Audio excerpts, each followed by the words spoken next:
Hello guys, welcome back my YouTube channel. आज हम लोग इस वीडियो में ब्रूड पोज एंडोस्पर्म के बारे में पढ़ने वाले हैं। ब्रूड पोज किसे कहते हैं, इसका परिवर्धन किस प्रकार से होता है, ब्रूड पोज के कितने प्रकार हैं तथा इसके महत्व के बारे में हम लोग जानने वाले हैं। तो देखते हैं ब्रूड पोज एंडोस्पर्म किसे कहते हैं। तो आवर्त बीजियों में निषेचन के समय त्रिसंलयन के परिणाम स्वरूप त्रिगुणित प्राथमिक ब्रूड पोज केंद्रक बनता है या बाद में पुनः विभाजनों द्वारा एक ऊतक बनाता है जिसे ब्रूडपोष कहते हैं। ब्रूडपोष बीज का मुख्य भोज पदार्थ संग्रह ऊतक होता है। इसमें संचित भोज पदार्थ भ्रूण के विकास तथा बीज के अंकुरण के समय में काम आता है। आगे देखते हैं ब्रूडपोष का परिवर्धन, डेवलपमेंट ऑफ एंडोस्पर्म। तो भ्रूणपोष वह संरचना है जो नए विकसित होते हुए भ्रूण को भोज पदार्थ प्रदान करता है। आवृतबीजी पौधों में स्त्री युग्मकोद्भिद ही भ्रूणपोष की तरह कार्य करता है जो निषेचन से पहले बनता है। आवृतबीजी पादपों में पोषण का काम भ्रूणपोष करता है, जबकि अनावृतबीजी पादप जो होते हैं उसमें स्त्री युग्मकोद्भिद ही भ्रूणपोष की तरह कार्य करता है या कहें विकसित हो रहे भ्रूण को पोषण प्रदान करता है।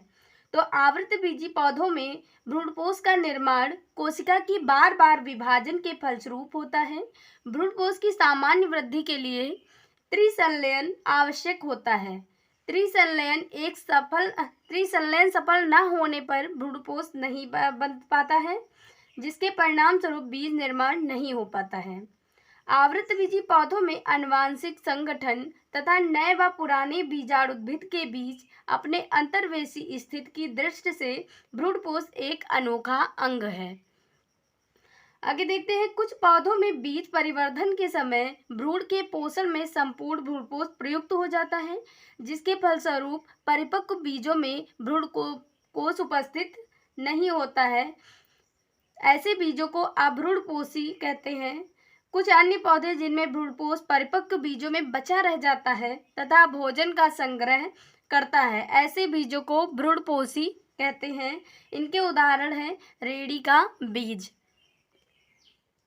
आगे देखते हैं, आवृतबीजी पौधों में केवल आर्किडेसी, ट्रोपेसी तथा पोडोस्टोमोनेसी कुलों में भ्रूणपोष विकसित नहीं होता है।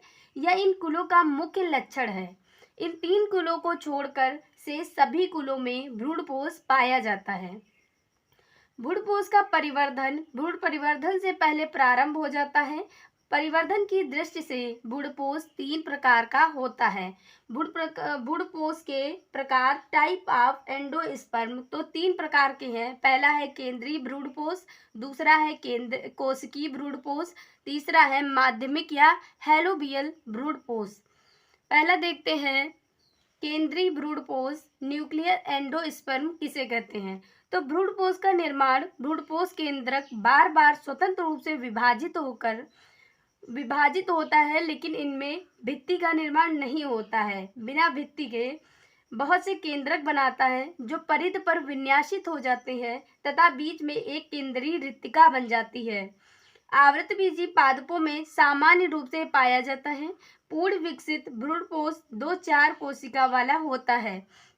भ्रूणपोष पाया जाता है। बाद में जैसे जैसे भ्रूण विकसित होता जाता है, भ्रूणपोष धीरे धीरे कम होता जाता है तथा पूर्ण या आंशिक रूप से भ्रूण परिवर्धन के काम आ जाता है। एक बीजपत्री तथा द्विबीजपत्री बीजों में भ्रूणपोष की उपस्थिति या अनुपस्थिति के आधार पर इसके प्रकार, तो इसके आधार पर दो प्रकार का होता है। पहला अभ्रूणपोषी, दूसरा भ्रूणपोषी। अभ्रूणपोषी या नॉन एंडोस्पर्मिक, तो भ्रूणपोष पूर्ण रूप से भ्रूण परिवर्धन में प्रयोग में आ जाता है, उसे अभ्रूणपोषी कहते हैं। इनके उदाहरण की बात करें तो चना, सेम, मटर आदि के बीज होते हैं। अभ्रूणपोषी के उदाहरण में हम इनको लेते हैं। दूसरा है भ्रूणपोषी, भ्रूण परिवर्धन के पश्चात भी भ्रूणपोष शेष बच जाता है। इनके उदाहरण की बात करें तो गेहूं, आरंडी, मक्का आदि। इनमें उपस्थित बीज पत्र जो होते हैं वे पतले पाए जाते हैं। आगे देखते हैं दूसरा कोशिकी भ्रूणपोष सेलुलर एंडोस्पर्म। तो सेलुलर एंडोस्पर्म किसे कहते हैं? तो इस भ्रूणपोष का निर्माण भ्रूणपोष केंद्रक का प्रत्येक विभाजन कोशिका भित्ति के निर्माण के साथ साथ होता है। इसमें पहली भित्ति प्रायः अनुप्रस्थ परंतु कभी कभी तिरछी या उदग्र होती है। बाद में बहुत सी भित्तियों के निर्माण से एक बहुकोशिकीय रचना बन जाती है जिसे कोशी भ्रूणपोष कहते हैं। इनके उदाहरण की बात करें तो एडक्सा। तीसरा देखते हैं माध्यमिक या हेलोबियल भ्रूणपोष। हेलोबियल एंडोस्पर्म किसे कहते हैं? तो इस प्रकार के भ्रूणपोष में प्रथम केंद्रक विभाजन के बाद कोशिका द्रव्य विभाजित हो जाता है तथा भित्ति बनती है। यह विभाजन अनुप्रस्थ होता है तथा विभाजन के फलस्वरूप एक बड़ा बीजांड द्वारी कोष्ठक तथा एक छोटा निभागी कोष्ठक बनता है। अब दोनों कोष्ठक के केंद्रक स्वतंत्र रूप से विभाजित होते हैं, किंतु बीजांड द्वारी कोष्ठक में केंद्रीय विभाजन अधिक तीव्र गति से होता है। कुछ समय पश्चात भित्ति निर्माण केवल बीजांड द्वारी कोष्ठक में पाया जाता है। इस प्रकार का भ्रूणपोष एक बीजपत्र पौधे की हेलोबी समूह का विशिष्ट लक्षण होता है। आगे देखते हैं भ्रूणपोष के महत्व कौन कौन से हैं। तो भ्रूणपोष का सबसे महत्वपूर्ण कार्य विकसित होते हुए भ्रूण को भोजन प्रदान करना होता है। यह निम्न तथ्यों से स्पष्ट होता है। तो पहला है निषेचन के समय भ्रूणकोष पोषक पदार्थ विहीन होता है। भ्रूणकोष विकसित होने पर उसमें पोषक पदार्थ एकत्रित होने लगते हैं। दूसरा है युग्मनज में विभाजन भ्रूणपोष के बनने के बाद प्रारंभ होते हैं। युग्मनज तथा भ्रूणपोष एक साथ विकसित होने लगते हैं तथा तब भी भ्रूण की वृद्धि की गति की अपेक्षा बहुत अधिक होती है। तीसरा देखते हैं भ्रूणपोष के ठीक तरह से विकसित होने पर ही भ्रूण परिवर्धित होने लगता है, अन्यथा उसका परिवर्धन रुक जाता है।